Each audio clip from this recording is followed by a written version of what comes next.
우리가 보통 살아갈 때에 부부 사이에서 이런 말이 있습니다. 부부싸움은 칼로 물베기다 라는 표현을 하게 되는 것이죠. 부부가 아무리 크게 싸웠다 할지라도 다시 화해하게 되고 다시 가깝게 되어지고 다시 하나가 되어진다라는 의미를 갖고 있습니다. 또한 그 의미 말고도 다른 사람들이 여러 번 반복하고 잘라도 잘리지 않는 물처럼 소용없는 짓을 할 때에 그 말을 비유적으로 사용하기도 합니다. 또한 이 땅 가운데 살아갈 때에 사람들의 관계 속에서 싸우고 지지고 볶더라도 그 안에서 끊을래야 끊을 수 없는 관계가 있음을 우리에게 분명히 의미하는 것이죠.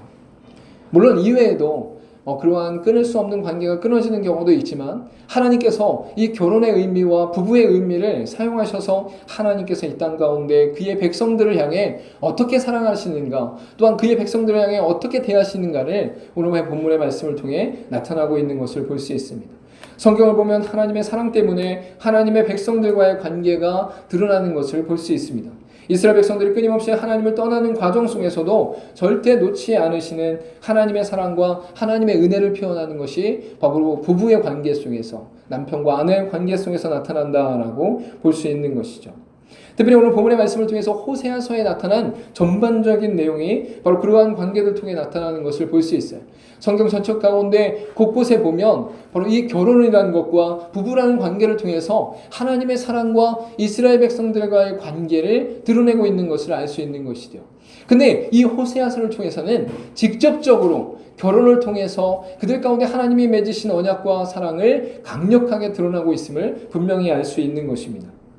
특별히 호세아서 전체를 보면 1장부터 3장까지의 내용을 통해서는 호세아가 바로 그의 아내 고멜을 맞이하는 과정 속에 음란하고 부정했던 그 고멜이란 여인이 바로 그들을 통해서 자녀를 낳게 되는 과정들을 말씀하고 있는 것을 볼 수 있습니다.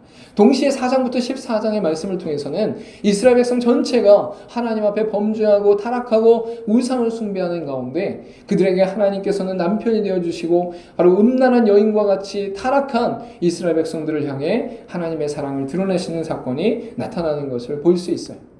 여러분, 특별히 호세아가 선지자로 활동할 때의 그 시대적 배경 속에서도 이러한 배경이 나타나는 것을 볼 수 있습니다. 호세아 선지자는 북이스라엘의 선지자였는데 바로 남유다와 북이스라엘을 나눴을 때에 북이스라엘은 여로보암이라는 장군에 의해서 하나님의 그곳이 세워진 것을 볼 수 있어요. 근데 이 여로보암 2세 가운데 바로 이스라엘 백성들 안에서 이 호세아 선지자가 사역을 하는 과정 속에서 바로 여로보암 2세는 안정된 경제적 번영과 정책 가운데 감당했지만 그 이후에 이어진 왕들은 바로 타락한 가운데 서로 죽이는 그러한 관계 가운데 있었음을 발견하게 됩니다. 즉 여로보암 2세 이후에는 6명의 왕이 있었는데 그 6명의 왕이 통치한 기간을 다 합쳐도 25년을 넘지 못했다라는 것이죠. 여러분, 한 명의 왕이 25년을 통치하는 것과는 다르게 이 6명의 왕이 25년을 채우지 못하고 바로 죽음을 맞이하게 되었다라는 거예요. 그리고 더 놀라운 사실은 바로 이 6명의 왕 중에서 4명의 왕이 바로 피살을 당하는 그러한 상태 가운데 있었다라는 것을 볼 수 있는 것이죠. 이러한 혼란과 혼돈 가운데 이스라엘 백성들이 하나님을 떠나고 하나님의 말씀을 지키지 않고 하나님께 순종하지 않는 그러한 상태 속에서 바로 이스라엘 이스라엘이 타락하게 되어지고 그로 말미암아 사마리아가 바로 수도였는데 그 사마리아가 아수르에 의해서 멸망되어지는 상태가 나타나는 것을 볼 수 있어요. 그래서 BC 722년경에 바로 아수르에 의해서 북이스라엘이 멸망하게 되어지는 사건이 일어나게 되는 것입니다. 이러한 상태 가운데 이 호세아가 바로 그러한 모든 것들을 지켜보고 그러한 상태 가운데 사역을 감당하고 있었다라는 것이죠. 하나님께서는 호세아를 통해서 실제적으로 가정을 이루게 하시고 그 가정 가운데 음란하고 부정한 여인을 맞이하게 하고 그 음란하고 부정한 여인을 통해 하나님의 타락한 자녀들을 맞게 하시는 것을 볼 수 있습니다. 이 모든 것이 바로 인간의 경험 가운데, 인간의 제도 가운데, 인간이 실제적으로 느끼고 이해하는 것 가운데 하나님께서 설명하고 있는 놀라운 축복인 것이죠. 이때 호세아에게 명령하신 하나님 말씀 안에서 부정한 아내인 고멜을 계속적으로 이끄시는 것을 통해 하나님께서 이스라엘 백성들을 향해 행하시는 사랑과 긍휼을 나타내고 있다라고 말씀하고 있는 것입니다. 하나님께서 그의 백성들과의 관계를 바로 호세아 선지자와 그의 아내인 고멜을 통해서 나타내고 있다라는 것입니다. 여러분, 이러한 상태 가운데 있을 때에 바로 이 고멜의 상태가 어떠한지가 오늘 읽지 않았지만 호세아서 1장 2절 가운데 나타나는 것을 볼 수 있습니다. 호세아서 1장 2절 가운데 여호와께서 처음 호세아에게 말씀하실 때 여호와께서 호세아에게 이르시되 너는 가서 음란한 여자를 맞이하여 음란한 자식들을 낳으라. 이 나라가 여호와를 떠나 크게 음란함이니라 하시니 라고 말씀하고 있는 것을 볼 수 있죠. 이 음란한 여자를 맞이한다라는 것은 성적으로 문란했던 고멜이라는 여자를 맞이한다라는 의미를 갖고 있습니다. 바로 고멜을 맞이함으로 말미암아 그 음란하고 부정한 상태가 바로 이스라엘의 상태다라는 것을 명확하게 말씀하고 있는 것이죠. 바로 이스라엘이 하나님을 떠나서 하나님을 남편 삼지 않고 다른 이들과 함께 몸을 섞으며 부정하고 음란한 가운데 타락한 상태에 있다라는 것을 바로 호세아와 고멜의 사건을 통해서 나타나고 있다라는 것입니다. 이러한 가운데 이 고멜을 통해서 세 자녀가 태어나게 되어지는데 첫째는 이스르엘이고 4절 가운데 나타나는, 그리고 두 번째는 6절 가운데 바로 로루하마라는 여인이 딸이 태어나는 것을 볼 수 있습니다. 그리고 호세아서 1장 6절에 로루하마라는 딸이 태어나게 되어지고 그 다음에 호세아서 1장 9절 가운데 로암미라는 아들이 태어나는 것을 볼 수 있는 것이죠. 그래서 이 고멜과의 관계 속에서 이스르엘과 로루하마와 그 다음에 로암미라는 세 자녀가 태어나는 것을 볼 수 있습니다. 첫째와 둘째와 셋째의 그 관계 속에서 특별히 둘째와 셋째의 이름 가운데는 하나님께서 그들의 상태를 의미하는 내용을 담고 있는 것을 볼 수 있어요. 로루하마라는 의미는 바로 긍휼히 여김을 받지 못하는 자라는 의미를 갖고 있고, 바로 루암미라는 말 속에는 내 백성이 아니다라는 의미를 갖고 있는 것을 볼 수 있는 것이죠. 즉 이스라엘 히브리어에게 바로 이 로라는 것은 바로 영어의 no를 의미하는 것이고 한글의 아니오라는 의미를 갖고 있는 것입니다. 그래서 이 노라는 의미를 갖고 있는 로와 루하마, 그러면 로와 암미, 이 두 단어가 합쳐져서 로루하마와 로암미라는 뜻의 이름이 부여지게 되어진 것을 볼 수 있는 것이죠. 즉 이스라엘 상태가 하나님 보시기에 너무나 타락한 상태이고 너무나 악을 저지른 상태이고 너무나 우상을 숭배하는 상태여서 하나님이 보셨을 때 그들은 도저히 긍휼을 받을 수 없는 자였고 그들은 도저히 바로 내 백성이다 말할 수 없는 자였다라는 것을 분명히 말씀하고 있는 것이죠. 여러분, 하나님이 보셨을 때에 이스라엘 백성의 상태가 그렇게 타락한 상태였다는 것을 분명하고 명확하게 말씀하고 있는 것을 볼 수 있습니다.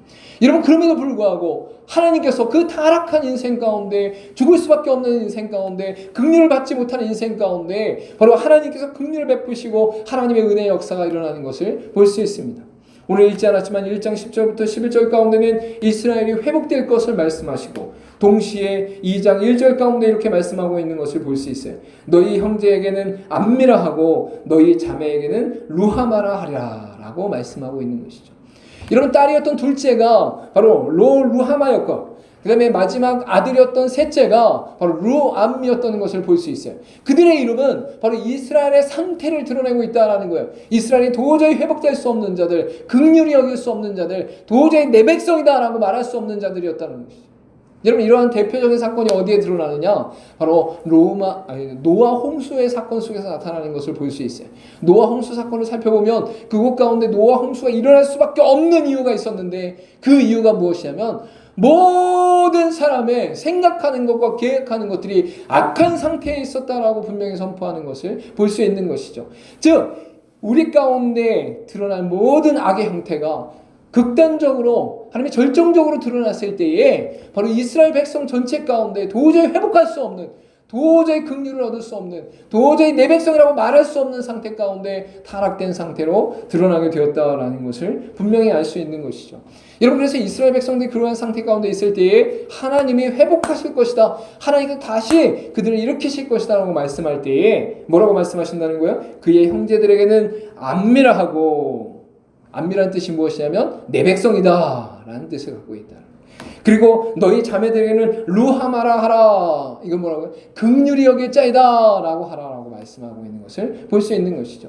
이스라엘 백성들의 상태, 하나님의 백성들의 상태는 도저히 구원할 수 없는 상태였으나 하나님께서 이스라엘 백성들을 향해 그의 긍휼을 드러내시고 그의 사랑을 드러내심으로 말미암아 그들을 향해 안미라하고 루하마라하라라고 말씀하시는 바로 긍휼을 받을 자와 내 백성이다라 선포하시는 하나님의 놀라운 사랑이 드러나고 있다라는 것이죠. 여러분, 사실 우리가 이 땅을 살아가면서 하나님을 믿는다라고 하지만 하나님에 대해서 얼마나 그 믿음에 근거한 사랑을 표현하고 있는가, 또한 하나님과 동행하고 있는가, 하나님과 함께하고 있는가를 살펴보면 도저히 그러지 못한다는 사실을 발견하게 돼요. 목사인 저도 말씀을 의지한다고 살아가고 기도하며 하나님을 의지하고 바라보며 살아간다고 하지만 정말 우리 인생 가운데 얼마나 내가 주인된 인생으로 살아가는지, 내 욕심에 따라 살아가는지, 내가 좋아하는 대로 살아가는지, 내가 뜻하는 대로 살아가는지 모르는 인생이 바로 우리의 인생이다라는 것이죠. 정말 우리의 연약하고 부족함 가운데서도 하나님께서 오늘 말씀을 통해서 말씀하신 것과 같이 그의 백성들을 향해 끝까지 놓지 아니하시고 끝까지 일으키시며 끝까지 사랑하시는 놀라운 능력이 우리 가운데 나타난다라고 말씀하고 있는 것이죠. 그래서 오늘 본문의 말씀을 통해서 하나님께서 그의 사랑을 드러내고 계십니다. 우리 한번 같이 고백했으면 좋겠습니다. 하나님께서 그의 백성들을 향해 그의 사랑을 드러내신다. 하나님께서 이 사랑을 드러내실 때에 그냥 사랑한다라고 말하지 않고 그 사랑에 대해서 구체적으로 말씀하고 있는 것을 볼 수 있습니다. 오늘 특별히 여호와께서 우리를 사랑하시는 방법, 어떻게 사랑하시는가, 그리고 우리 안에서 여호와의 사랑의 목적, 왜 사랑하시는가, 그리고 우리 안에서 여호와께서 우리에게 사랑하시는 내용, 어떤 사랑을 하시는가를 구체적으로 드러내시는 게 오늘 본문의 말씀 가운데 14절부터 20절까지 나타나는 것을 볼 수 있어요. 여러분, 이렇게 사랑을 구체적으로 드러내는 것은 바로 하나님께서 사랑의 하나님이시고 사랑의 본체시고 그 사랑에 대해서 하실 말씀이 많다라는 거예요. 여러분의 인생 가운데 여러분이 관심을 갖고 여러분이 좋아하고 여러분이 취미를 갖고 여러분이 오랫동안 경험해서 전문가가 된 영역을 가지고는 여러분이 풍성하게 얘기하는 것을 볼 수 있어요. 여러분이 만약에 게임에 대해서 즐거움을 갖고 있다 하면 게임 얘기할 때 그 게임의 캐릭터와 그 게임의 배경과 그 게임의 어떤 군사와 또한 그 총과 수많은 것들에 대해서 얘기할 수 있어요. 또 그 게임을 하면서 어떤 즐거움이 있는지, 게임 가운데 어떤 관계들이 있는지도 다 설명할 수 있죠. 그 얘기를 하는 사람은 게임의 즐거움을 누리는 사람이에요. 여러분, 만약에 축구를 즐거워하는 사람은 축구에 대해서 다 얘기할 수 있는 거예요. 축구 선수에 대해서 얘기할 수 있습니다. 축구 룰에 대해서 얘기할 수 있습니다. 축구 팀에 대해서 얘기할 수 있습니다. 우리나라 선수뿐만 아니라 EPL과 함께 저기 레알 마드리드라든지 바르셀로나 같은 팀들까지도 얘기할 수 있는 거예요. 여러분, 그뿐만 아니라 프랑스 리그도 얘기할 수 있고 터키 리그도 얘기할 수 있어요. 앉아있는 분들은 그게 뭔 소린가, 꼭 그렇게 알아야 되나 이렇게 생각할 수밖에 없지만 많은 사람들이 자신의 관심을 가지고 있을 때 그것들에 대해서 풍성히 이야기할 수 있다라는 것이죠. 각자의 인생 가운데 주어진 모든 영역 속에 그 각자에게 주어진 것들의 풍성한 기쁨과 감사를 누리는 자들은 바로 그것을 충분히 충만하게 이야기할 수 있는 능력이 있다라는 거예요. 하나님께서는 그의 모든 존재 가운데 사랑을 온전히 드러내기를 원하시고 그 사랑으로 말미암아 이 땅에 존재하는 모든 영혼들과 생명들을 살리시는 놀라운 역사를 이루셨기에 바로 하나님의 사랑이 구체적으로 풍성하게 충만하게 드러나고 있다라고 볼 수 있는 것이죠.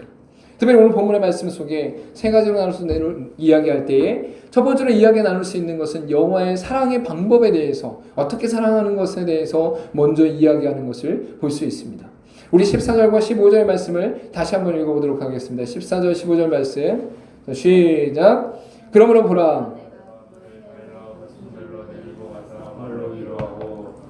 거기서 비로소 그의 포도원을 그에게 주고 아골 골짜기로 소망의 문을 삼아 주리니 그가 거기서 응대하기를 어렸을 때와 애굽 땅에서 올라오던 날과 같이 하리라. 아멘. 여러분, 하나님께서 왜 사랑의 방법을 먼저 이야기하실까요? 어떻게 사랑하는 것이 하나님의 사랑인가를 왜 먼저 말씀하실까요? 여러분, 모든 사람에게는 사랑의 마음이 있어요. 그거 굉장히 중요합니다. 그 사랑의 마음이 담겨져 있고 뜨거움으로 솟아오르는 것을 볼 수 있는 것이죠. 여러분, 근데 놀라운 사실은 이 사랑을 표현하지 않으면, 드러내지 않으면, 나타내지 않으면 상대방이 그 사랑을 알 수가 없다라는 거예요. 특별히 인간의 존재는 하나님의 사랑을 더욱 알 수 없는 것은 인간의 존재의 상태와 하나님의 존재의 상태는 전혀 다르기 때문에 인간의 이해로는, 인간의 경험으로는, 인간의 의지로는 그것을 도저히 이해할 수가 없는 것이죠. 그래서 하나님께서 가장 먼저 하나님의 사랑의 방법, 어떻게 하나님이 우리를 사랑하시는가를 가장 먼저 드러내고 있다라는 것이죠. 특별히 사랑의 방법 가운데도 세 가지가 나타나는 것을 볼 수 있습니다. 첫 번째로 나타나는 것은 타일러 말로 위로하셨다라는 것이죠. 한번 따라해 보실까요? 타일러 말로 위로하셨다. 여기서 말로 위로하셨다는 것은 마음을 열어 그 마음을 대고 말했다라는 것입니다. 바로 우리 가운데 그 마음을 활짝 열고 온전히 구하는 마음으로 바로 그 이스라엘 백성들에게 타일르고 마음을 위로하면서 바로 그들에게 사랑을 드러내셨다라고 말씀하고 있는 것이죠. 이것을 다른 뜻으로 하면 구애하고 부드럽게 말하고 달랠 때 쓰는 관용적 표현으로 나타나는 것을 볼 수 있어요. 여러분, 사랑을 드러낼 때에 막무가내로 드러내지 않고 강하게 드러내지 않고 부드럽게 달래면서 구애하듯이, 사랑을 구하듯이 바로 그들에게 나아가는 것을 볼 수 있는 것이죠. 하나님께서 끊임없이 이스라엘 백성들을 향해 자세히 설명하고 드러내고 그들을 향해 부드럽게 말씀하시는 것을 볼 수 있는 것입니다. 여러분, 그런데 여기서 걸리는 것이 하나 있는데 그것이 무엇이냐면 거친 들로 데리고 갔다라고 표현하고 있어요. 여기서 거친 들이라는 것은 바로 이스라엘 백성들이 하나님 앞에 범죄함으로 말미암아, 타락함으로 말미암아 도저히 회복될 수 없는 상태 속에 바로 그들의 고난과 고통 속에 그것을 다시금 회복할 수 있도록 하시겠다라는 의미를 갖고 있는 것을 볼 수 있죠. 여러분, 이스라엘 백성들이 애굽 땅에서 400년 동안 있었어요. 여러분, 그런 동안 이 이스라엘 백성들 가운데 무엇이 백혀 있었냐면 노예 근성이 백혀 있었어요. 우상 숭배의 근성이 백혀 있었어요. 하나님을 모르는 근성이 백혀 있었어요. 여러분, 그래서 출애굽할 때는 6월절 사건 이후에 하룻밤 만에 이스라엘 백성들이 나왔지만 그들 가운데 잠재했던 애굽 가운데 살아있던 노예 근성과 죄의식과 바로 우상 숭배의 의식들은 40년이 지나야 벗겨진 것을 우리가 볼 수 있는 것이죠. 여러분, 하루아침에 벗겨지지 않았다라는 거예요. 그렇지만 하나님께서 그들을 이끄시며 인도하시며 그들 가운데 달리면서 그 모든 것들을 인도하셨다라는 것이죠.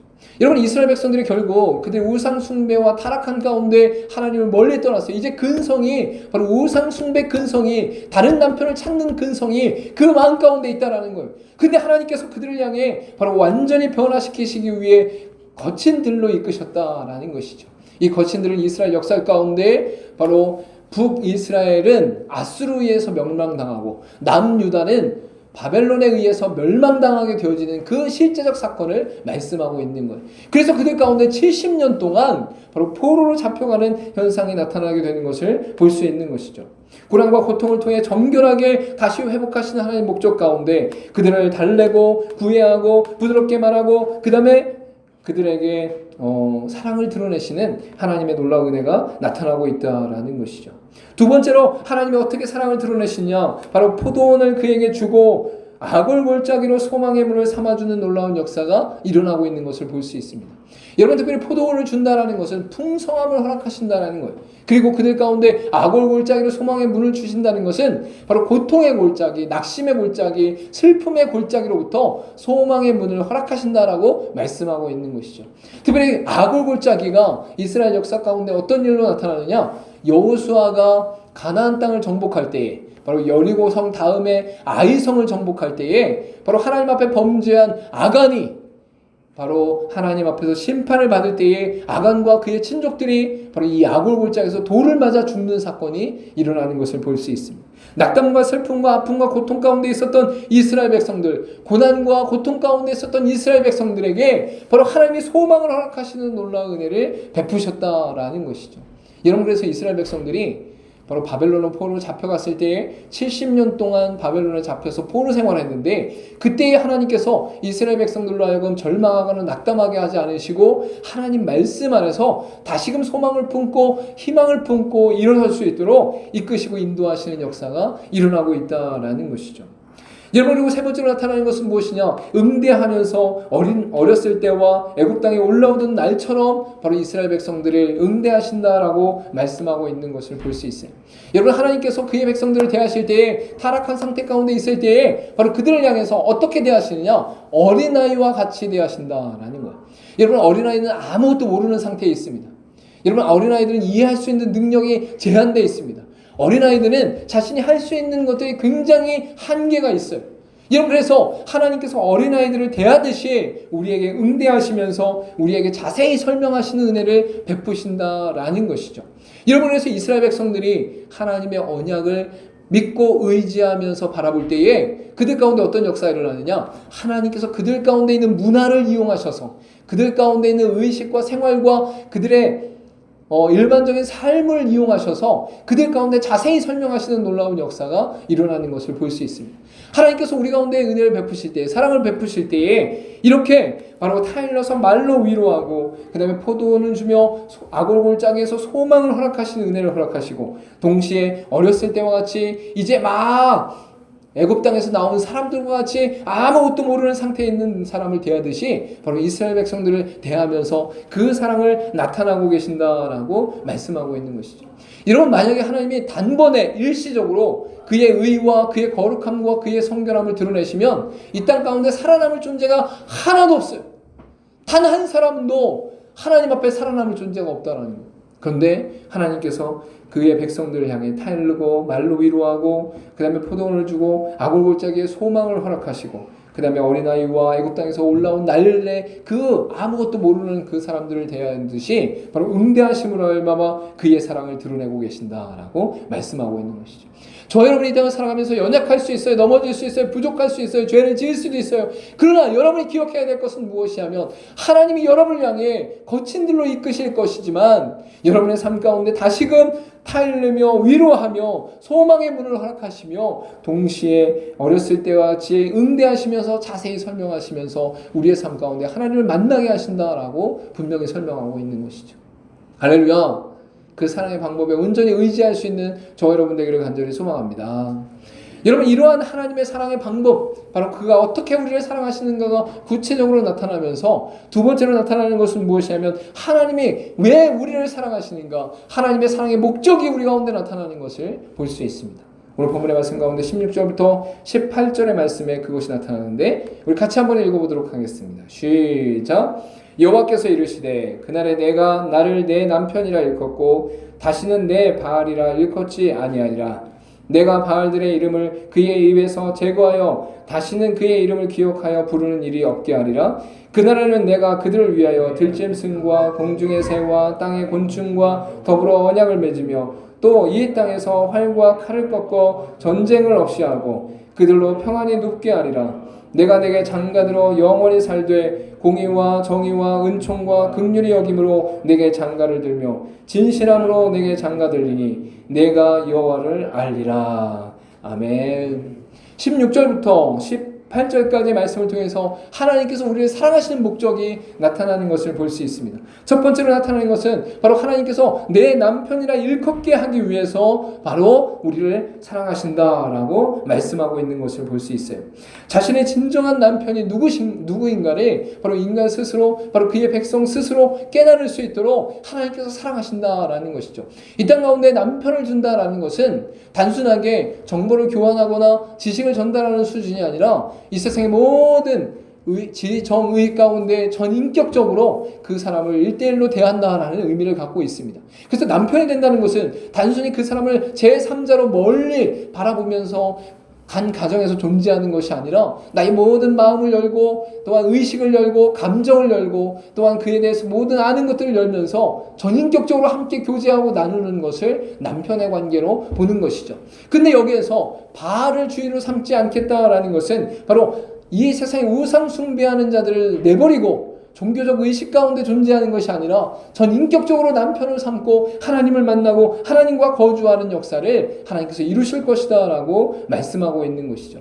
우리는 신부가 되어지고 하나님은 남편이 신랑이 되어져서 우리 가운데 그 사랑과 그 기쁨을 함께 누리며 전인격적으로 함께 교제하고 동거하는 그 믿음의 삶이 우리의 인생 가운데 드러날 것을 하나님이 목적하고 계신다라고 말씀하고 있는 것이죠. 두 번째로 나타나는 것은 바알들의 이름을 그 입에서 제거하고 다시는 그의 이름을 기억하여 부르는 일이 없게 할 것이다 라고 말씀하고 있는 것을 볼 수 있습니다. 이것은 외적으로 하나님께서 이 세상의 모든 우상들을 완전히 제거하실 것이다, 철폐할 것이다 라고 말씀하시고, 동시에 하나님을 믿는 백성으로 하여금 우상들을 향해 그 마음을 주지 않고 그 생각을 주지 않고 그 뜻을 주지 않고 다 잊어버릴 정도로 바로 하나님만을 사랑하고 하나님만을 의지하고 하나님만 주인 삼는 믿음의 삶을 이끄실 것이다 라고 말씀하고 있는 것입니다. 동시에 마지막으로 바로 하나님께서 언약을 맺을 때에 들짐승과 공중의 새와 땅의 곤충과 더불어 언약을 맺는다라고 말씀하시고, 바로 그들 가운데 바로 평생토록 전쟁을 없이 하고 평안이 높게 하시는 역사를 베푸실 것이다 라고 말씀하고 있습니다. 이것은 이 땅 가운데 하나님께서 이 자연 만물을 창조하신 하나님 나라의 근본을 다시금 회복하시는 역사를 이루시는 것을 볼 수 있어요. 즉 믿는 자들로 하여금 이 땅 가운데 평강과 기쁨과 찬송이 일어나게 하시고, 동시에 그 마음 가운데 하나님과 교제함으로 말미암아 누릴 수 있는 온전한 기쁨이 충만하게 하시는데 그의 사랑의 목적이 있다라고 말씀하고 있는 것이죠.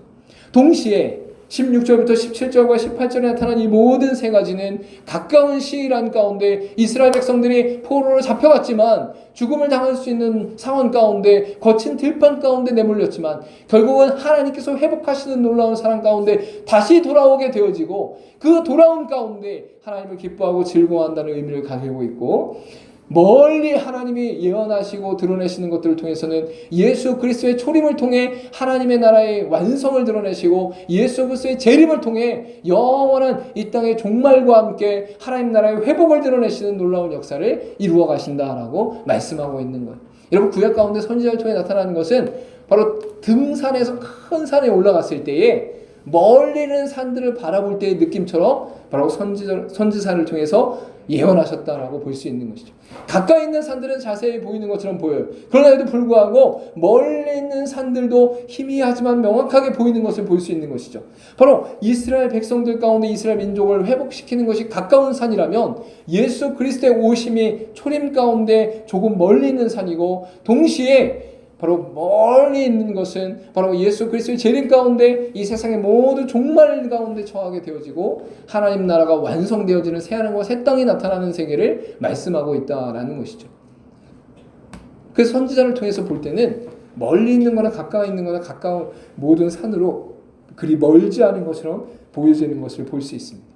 하나님이 우리 가운데 사랑을 베푸신 목적이 뭐라고요? 바로 오직 하나님만이 남편 되시는, 전인격적으로 하나님과 교제하고 동거하기를 원하시는 하나님의 목적이 있고, 동시에 이 땅 가운데 있는 수많은 우상들과 썩어질 것과 공중권세 잡은 자들을 완전히 철폐하고 그들을 기억하지 못하게 하시는 하나님의 놀라운 목적이 드러나고, 동시에 예수 그리스도 안에서 이루실 하나님의 언약이 완전히 성취되어져서 이 땅 가운데 하나님의 언약이 완전하게 드러날 것을 목적하고 있다라는 것이죠. 그리고 더 나아가서 하나님의 사랑의 내용이 바로 이 19절과 20절에 나타나는 것을 볼 수 있습니다. 우리가 함께 읽었을 때에 여기에 세 가지가 큰 분류로 나타나는 것을 볼 수 있어요. 첫 번째는 공의와 정의로 사랑하신다라고 말씀하고 있는 것이죠. 공의와 정의로 사랑한다라는 것을 히브리어로 얘기하면 미슈파트라는 것인데, 이것은 거룩하고 바른 것으로 사랑하신다라는 거예요. 성결함으로 사랑하신다는 거예요. 하나님의 절대적인 본질적 속성 안에서 우리를 사랑하신다는 거예요. 그래서 이 세상의 사랑은 귀에 걸면 귀걸이, 코에 걸면 코걸이요. 내가 사랑하는 정도와 방법과 드러나는 것들이 내 마음에 맞으면 그게 사랑이다라고 말하는데, 다른 사람이 사랑을 할 때에는 그것과 다른 사랑을 하고 있더라라는 것이죠. 근데 우리가 학과 여우의 이야기, 이소부화를 통해서 나타나는 것은 뭐예요? 상대방을 배려하는 것 같고 상대방을 선처하는 것 같은데 내 맘대로 하고 있다는 거예요. 정성껏 음식을 준비했지만 내가 하는 대로, 내가 하는 방식으로 바로 그를 대접하고 있다라는 것이죠. 여러분, 이 땅의 사랑은 절대적이지 않아요. 이 땅의 사랑은 상대적이에요. 유동적이에요. 자기 기준이에요. 자기 이기주의예요. 그런데 하나님의 사랑은 정의와 공의의 사랑에서 모든 사람이 인정할 수밖에 없는 사랑이다라고 말씀하고 있는 것이죠. 각각의 존재들에게 거룩하고 성결된 가치로서의 기준이 명확하게 드러나는 것이 하나님의 사랑이다라는 겁니다. 이런 면에서 어떤 왕이 한 나라에 공포를 해서 법을 정하고 그것을 시행케 했는데 그것을 어긴 사람이 아들이 되게 되는 상황이 일어났어요. 그럼 아들이 그 죄를 저질렀을 때에 왕은 그 권세와 권력으로 이 왕이 편법을 쓸 수도 있어요. 그 아들은 제할 수도 있어요. 그 벌로부터 빠져나오게 할 수도 있어요. 그런데 정의롭고 공의로운 왕이라면 자신이 공포한 것에 대해서 자신이 함께 그 짐을 지면서 아들이 그것을 감내할 수 있도록 도와주는 것이 진정으로 온전한 왕으로 나타나는 것을 볼 수 있는 것이죠. 이 땅 가운데 예수 그리스도가 오셨을 때에 하나님의 아들로서 바로 하나님의 긍휼하심을 온전히 드러낸 것과 동시에 바로 하나님께서 이 땅 가운데 심판할 수밖에 없고 이 땅의 모든 것을 하나님 앞에서 징계할 수밖에 없는 상황들 속에서도 그 모든 것을 감내하시면서 감당하시면서 사랑하시는 바로 정의와 공의의 사랑이 우리 가운데 드러나고 있다라는 것이죠. 두 번째로 나타나는 것은 은총과 긍휼의 사랑이 나타나는 것을 볼 수 있습니다. 이것은 바로 헷세대의 사랑인데 무조건적이고 따뜻하고 자비로운 사랑을 말씀하고 있는 것이에요. 우리를 끝까지 놓지 않으시면서 우리 가운데 그 따뜻하고 자비로우시고 아끼시는 그 무조건적인 사랑이 한결같이 우리 가운데 드러나는 것이 바로 우리 가운데 바로 헷세대의 사랑으로 나타난다라는 거예요. 여러분이 어떤 잘못을 해도, 여러분 어떤 실수를 해도, 여러분이 어떤 범죄함을 갖는다 할지라도 하나님은 여러분을 버리시지 않는다는 거예요. 끝까지 사랑한다는 거예요. 따뜻함으로 사랑한다는 거예요. 긍휼함으로 사랑한다는 거예요. 애통함으로 사랑한다는 거예요. 여러분, 어머니가 그 자녀를 사랑한 것 같이 하나님의 그 자녀들을 온전히 사랑한다는 것이죠. 그것이 바로 헷세대의 사랑이다라는 것이죠. 여러분에서 십자가의 사랑을 우리가 얘기할 때에 바로 미슈파트와 헷세대의 사랑이다라고 말해요. 사람들은 은혜와 긍휼의 사랑만 이야기하고 무조건적인 용서의 사랑만 이야기해서 자신들이 반복적으로 죄를 지어도 하나님 용서하실 거야 라고 하는 기계적인 고백을 할 때가 많아요. 인격적인 고백이 아닌 거예요. 근데 하나님을 두려워하면서도 하나님이 나를 위해 죽으신 그 사랑을 온전히 기뻐하는 바로 미슈파트와 헷세드의 사랑이 우리 가운데 있을 때에 우리는 온전한 기쁨으로 하나님께 나아갈 수 있다는 거예요. 하나님이 우리를 그렇게 사랑하셨으니까, 하나님이 우리를 그렇게 용서하셨으니까, 하나님이 우리를 그렇게 이끄시니까 우리는 하나님 앞에 그렇게 설 수 있다라고 분명히 말씀하고 있는 것이죠. 그리고 마지막으로 세 번째 나타나는 것은 진실함으로 내게 장가될 것이다 라고 말씀하고 있는 것을 볼 수 있어요. 여러분, 이 진실함이라는 것은 흔들리지 않는 신뢰와 불변하는 성실을 말하는 것입니다. 절대 변하지 않으면서도 절대 흔들리지 않는 하나님의 사랑을 이 진실함으로 표현하고 있다라고 볼 수 있는 것이죠. 이스라엘의 실패에도 불구하고 영원한 구원을 이루시는 하나님의 신실하심을 나타나고 있습니다. 여러분, 이스라엘 백성들은 하나님 앞에 범죄했어요. 계속 타락했어요. 계속 우상 숭배했어요. 그래서 하나님이 그들을 징계하면서 다시 세우고 다시 세우고 다시 세웠어요. 그럼에도 불구하고 그들 가운데 도저히 인간의 힘으로는 하나님의 나라가 회복되지 않은 것을 발견하시고, 물론 그것을 증명하시고 그들 가운데 하나님이신 예수 그리스도가 이 땅 가운데 오셔서 모든 질고 아픔을 감당하심으로 말미암아 진실된 사랑 가운데 영원하고 완전한 사랑을 우리 가운데 드러내셨다라고 분명히 말씀하고 있는 것이죠. 여러분을 사랑할 때에 하나님 이렇게 사랑하신다는 거예요. 하나님의 방법과 하나님의 목적과 하나님의 사랑의 내용이 이렇게 구체적으로 풍성하게 드러나고 있다라고 말씀하고 있는 거죠. 지금 이것을 압축해서 얘기해서 그렇지 이것을 또 구체적으로 다 드러내게 되면 밤새 얘기해도 하나님의 사랑을 다 이야기할 수 없다라는 것이죠. 여러분, 이렇게 돼서 하나님의 사랑을 알게 된 자들은 마지막에 뭐라고 표현하고 있느냐? 내가 여호와를 알리라 라고 말씀하고 있는 것을 볼 수 있어요. 여기서 알다라는 것은 야다라는 히브리어인데 단순하고 객관적인 정보나 지식을 말하는 것이 아니라 바로 주관적이고 경험적이며 인격적인 관계에서의 참다운 깨달음을 바로 야다라고 말씀하고 있는 것이죠. 여러분, 하나님을 알 때 우리는 피상적으로 알아요. 막연하게 알아요. 어떤 하나님이신지 우리가 알 수가 없어요. 하나님 알려고 노력해도 그 하나님을 다 알 수가 없어요. 그런데 하나님의 사랑을 경험하고 나서, 하나님의 사랑을 알고 나서, 하나님의 사랑을 우리가 충분히 누리고 나서는 바로 하나님을 알게 되었다라는 거예요. 그리고 하나님을 알게 되었다는 것을 단순하게 객관적인 지식이나 일반적인 지식이나 막연한 지식으로 알게 되는 것이 아니라 주관적이고 경험적이고 인격적인 그 지식 가운데 깨닫게 되었다라고 말씀하고 있는 것이죠. 하나님 안에 거하는 존재는 또한 모든 것을 구할 수 있고 그에 대해 응답하시는 하나님이다라고 분명히 말씀하고 있는 것을 볼 수 있어요. 여러분, 그래서 하나님을 아는 사람은 요한복음 14장 14절에 내 이름으로 무엇인지 내가 구하면 내가 행하리라 라고 말씀하시는 이 말씀이 적용된다라는 거예요. 여러분, 우리는 구하기를 먼저 하지만 하나님 뭘 먼저 원하신다고요? 하나님을 사랑하고 하나님 안에 거하고 하나님이 인격적으로 온전히 기뻐하는 것을 원하신다는 거예요. 하나님과의 관계가 회복되어지면 우리가 하나님께 구할 때에 하나님이 응답하신다라고 말씀하고 있는 거예요. 하나님이 어떠한 분이십니까? 전지전능하시고 완전하시고 영원하신 분이시죠. 우리를 창조하신 분이시고 주관하시는 분이시며 이 세상의 모든 것을 통치하시는 분이시죠. 그 하나님이 우리 안에서 바로 모든 것을 응답하신다라고 말씀하고 있는 것이죠. 저 여러분, 이 땅을 살아가면서 하나님의 사랑을 온전히 누리고 그 사랑 안에 거하면서 하나님을 온전히 알고 그 사랑 가운데 하나님의 암으로 말미암아 하나님께 온전히 구하고 하나님의 응답하심을 누릴 수 있는 저와 여러분 되기를 간절히 소망합니다. 기도하도록 하겠습니다.